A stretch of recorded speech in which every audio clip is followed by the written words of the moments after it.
All right, Shalom. Shalom. We want to start out by giving all praise, honor, and glory to Yahweh, Ba'Shem, Yahweh Shai, Ba'Shem, Rakakodash. Double honor to the apostles and elders of Great Millstone, and Shalom to all the Akim out there pushing the word of sincerity and the truth. It's the brothers here from Great Millstone, Atlanta, with another lesson. You'll see the the title of the lesson, but it's basically going into the earnest expectation of the creature waited for the redemption of the sons of the living power, pursuant to Romans the 8th chapter, which we'll go into. And as the status of the world, which me and the brothers was actually just dialoguing and discussing, this place is finished, man. You know, the world as you know it, not only Babylon the Great as we know as America, North, Central, and South America, the whole world from Canada to the African lands to the islands to the Asiatic lands, Europe, everything is in a state of mourning, from the people to the earth itself. And me and the brother Karatza, the brother right here, of course, we was going into this website, The World Counts, and we was just reading the statistics of how the conditions of the world is. And basically on The World Counts, they had this one thing where it said the number of Earths we need, and it said 1.7. The number was going. It was just like the U.S. debt clock. The numbers were rapidly spinning up. But it was a lot of numbers at the end of 1.7. So it's basically as the numbers increase, it's going to come to the point where we need 2 planet Earths. And it shouldn't be like that. As everybody knows this, as people say, that everybody on the Earth can actually fit inside of the state of Texas. That's how, of course, large the state of Texas is, and that's basically how, how people are actually spread throughout the Earth. But constant mining of resources, constantly breaking down the earth, constantly putting plastic in the waterways, actually producing plastic, killing of animals, killing of people, poisoning of the air, the air follicles, which of course goes into poisoning of the people also. All these things are breaking down the planet Earth as we know it. That's right. So we're going to go into the scriptures and go to a few articles or go into an article or two, Lord willing. This is Romans 8:19. It says, "For the earnest expectation of the creature waiteth for the manifestation of the Son of the Most High." Of the time of the Most High. Right, so it says the earnest expectation of the creature waited for the sons of the Most High. The sons of the Most High is Yasha Allah. When you read during the time of Adam had everything periodically set, so to speak. The Most High put Adam on earth to have harmony on earth and to name the animals and to basically rest amongst the animals. You see, and Adam was known to actually name all living creatures. He had a specific way of conducting and dealing with the creations of the Lord. And at that time, the world was known as Eden, Idan, paradise. Everything was in the spirit of pleasure. Animals weren't depressed to the state that they're at now. Fast forward in today's time, you see these different animals, whether you watch Animal Planet, or you watch nature shows, and you see these animals are done, man. They're sick. It's like I said, even when you're dealing with the plastic supply that's in the ocean, these animals consume a lot of plastic that's in the waterways, and they're dying from it. Yeah. You can watch certain videos on YouTube, and they might cut open a whale. They might cut open certain marine animals, and their stomachs are full of all kind of pollution. Now those animals can't cry out, and they're not screaming and raging like how a so-called human is able to, but their spirits are. All that toxic and all that bacteria or poison, and like I said, plastic and all these different materials that's not even degradable and it's not even supposed to be in your body, lodged within there. Those animals are feeling that pain, man. Yeah, there's situations where, like the brother said, the animals beach themselves, which that's really their way of crying out. By them committing suicide. Like there was I can't remember how many dolphins, but it was a crazy amount of dolphins and really different kind of fish. Every now and then there's situations where there's just a whole bunch of fish that get washed up on the shore because they basically can't take it. They can't take the pollution anymore. And the pH of the water it's constantly fluctuating to the point where animals don't even like their environment, so to speak. You know, the bodies of water, the ocean has a specific pH. It's supposed to have a certain amount of crabs in the ocean to keep the pH set. You see, because crabs, shrimp, lobster, those are known as crustaceans, and they play a critical role within the environment of the ocean. It helps it helps fish thrive. It helps whales live, dolphins, sharks, all these different animals. That's why it's known as the circle of life. And that's from a water or aquatic region. Same thing with the earth as we know it.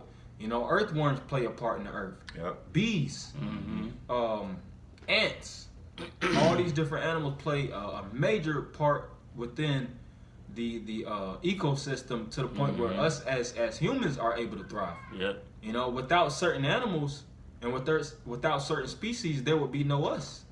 That's why when the Lord actually established the earth in the 7,000 time span, he created the animals, and more than likely he created these different organisms to be created and planted on the earth before we were actually even created. Right. Because it wouldn't make sense for us to be created, then the animals after. The animals had to, they have a way of tailoring and taking care of the earth and making sure the maintenance of the earth is set so that man can actually live and thrive in harmony with the planet Earth and with animals. Right. You That's got right. it. John. This is verse 20. It says, "For the creature was made subject to vanity, not willingly, but reason of him who hath subjected the same in hope." Yeah, and that's really the main point, but it's still dealing with the hope, because at the end of the day, this whole society is built upon vanity. You know, we represent the creature, and we went off, and it all goes back really to the curse of, the curse that Adam had to endure by following the ways of really Eve that listened to the serpent. You know, and after that, death was planted into the earth, and you see death all around you. We're really in a place where there is no life. That's why David, he in the 23rd Psalm, he referred to the world as the valley of the shadow of death. You know, everything is dying. Everything, if it's not sick, if it's not dying, then it's in a status of dying, which is heavily sick. You know, the scripture says that death is better than a life of continual sickness. Yep. You know, when you see somebody, like a brother's worked at a hospital, or you've seen certain shows or anything pertaining to getting the visualization of people in the hospitals, they be looking like they're dead. Yeah. Yeah, they do. Somebody on in the hospital, they got to constantly get whether their diaper changed or they got a tube within their system. Yeah. Vegetable state. Yeah, they're in a vegetable. There's that saying. A lot of people, take you out of your misery. You know, a lot of people, when they get in that state, they just want to get taken out of their misery, man. Same thing with the animals. You know, these animals, they're super depressed, man. And you can look around at any of these animals, man. They're not in their right state. You know, even a lot of these, because we mentioned the marine animals, but you also have animals that are taken out of their habitats, such as deer, all these land animals, because Esau is constantly building and expanding roads and developments. So these animals, they're taken out of their home. You know, that article that with the website that we was looking at too said that it was only 26% of wildlife. It was wild forest. Only Wild forest 26% of wild forest left, man. Yeah. And that comes by way of deforestation, where Esau is constantly going to these lands, chopping down all the trees, and trees help the oxygen supply of the earth.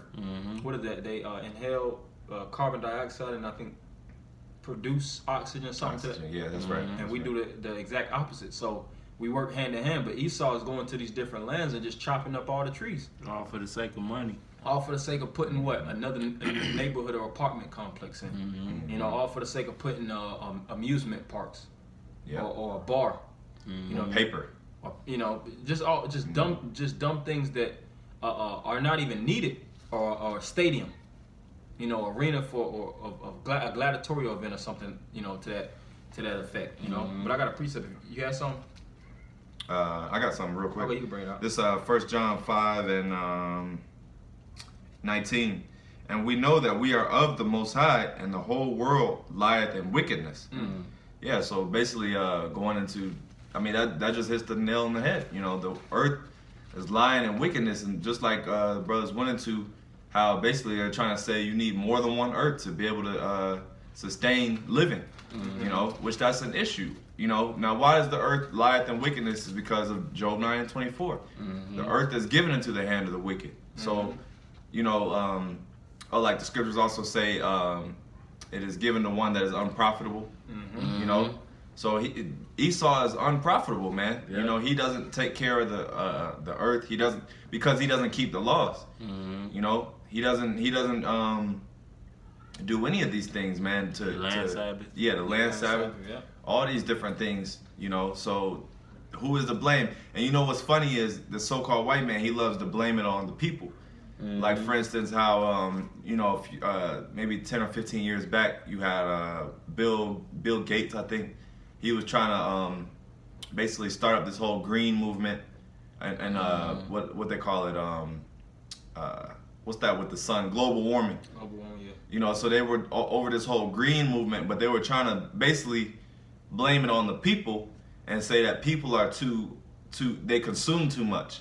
And, you know, the planet, you know, going to waste is the people's fault, which really it's not. Because who is the one that produced these who's the producer? You got to look at who's the producer, which is the so-called white man. That's right. You know, It's a producer-consumer relationship. And Esau produces the minds of these people to think how they think. You know, that's why they're known as governments. Governments, in most cases, produce thoughts to the people. The word government means to rule over your mind. And they've taught the people to always be in a state of needfulness, to be in a state of dependence, instead of thinking, I would say, independent, and knowing how to coexist with the different organisms around. Everybody has a mentality of, you know, smash and crush. Anything you see, if it's a deer that comes in your neighborhood, you know, somebody wants to shoot it down or get it out the area or anything, instead of, you know, actually realizing, you know, this might be the habitat of this animal. You know, most people want to kill it. You know, that's how, that's the initial reaction. When you see something that's foreign, say for instance it's a foreign bug in your household, the first reaction is to kill it. You know, and that's how people have been conditioned and taught to think. because that's how Esau thinks. Because that's how Esau thinks. So when Esau even goes to these different lands, they just go and destroy. They're not looking to keep things safe. And if they do keep it and capture it, what do? They put it in a zoo. These different animals, which is zoos all over the place, man. There's zoos state by state. There's zoos all over the goddamn place. And we went to a zoo years ago, and you see those animals. They look dead. Yeah. It's not like they're actually having a good time. You know, actually exhilarating or exhorting their full force and pushing out their full energy. They're in a box. You know, it might look kind of large to you because it's bigger than your apartment or your house. You know, but it's a box to them. These animals, you know, look like right now, you know, we have a world map, and you know, you have the Amazon region. You know, you look at these different parts from a bird's eye view on the different, you know, it'll show the geography of like South America, North America. You see nothing but trees. Though a lot of those lands was occupied by just animals, and a lot of those should be taken care of by animals. It's good for animals to have their environments because they take care of, like I said before, the land, certain greenery. Certain people would actually have, like the Gadites, they would have certain relationships with the animals, and they would know how to maneuver through certain villages or I would say certain forests to get certain plants. Right. You know, because the plants is going to thrive. The animals are going to make sure that these different things are not touched and they're taken care of. You see, everything was in balance. And they could leave and they would come back, and it's still the plants or whatever type of you know substance that They're in abundance. desire. Yep, it would constantly reproduce because all animals are playing off of each other, and they have a way of even killing each other to keep the harmony amongst themselves. So it's not too many of this, not too many predators, not too many prey. You see, everything was designed to work in its particular peculiar balance. But Esau, being the massive, you know, harbinger of death that he is, he just kills everything from predator to prey to organisms to species that actually are essential. To the point, even to the point where he harms himself. Yeah. Because that, just like that saying, you make your bed, you got to lay in it. So the same world, Esau has to live in the same world that he's destroying. Now, what sense does that make? Just like the brother said, how Gad will basically, refrain from certain areas because basically it's about sustaining. Now, are you willing to just destroy things, destroy something that can potentially bring you life forever, just for a couple dollars? Right. You know, that's how you know he's the devil. Yeah. You know, you got it. And I got this. Were you done with that? Yeah, I was done with that. Okay, yeah, and I have this article I wanted to go into. It's under ecowatch.com. It goes into the what's the word? The ecosystem. Basically it gives a layout of what's going on in the world before us as far as the ecosystem goes. But it's under Sea and Ice. It says climate crisis is causing a deadly virus to spread amongst marine animals. Yeah, so these different animals are being sickened. They're actually catching viruses. They're catching STDs. I seen a video a couple weeks, or not weeks, but months back. The Elder Yashwamba did a lesson on how turtles are catching herpes, man. Yeah, they catching herpes. They got the turtles getting straws stuck in their nostrils, so where they can't breathe. Yeah, certain animals is catching gonorrhea and things like that. Like how the hell is? First off, they're aquatic animals, so the water supply should be enough to always clean them. You know, water is a hard environment, especially with the proper pH, to get sick in, especially to that degree. But how the hell is they catching these street diseases? Right. You know, sexually transmitted diseases that we know that was created in a laboratory. Because Esau's the poisonous food supplies and the things that he's actually, people's diarrhea and all these different things, they put it in the water. Condoms. Yeah. Oh yeah. We're gonna do a part 2.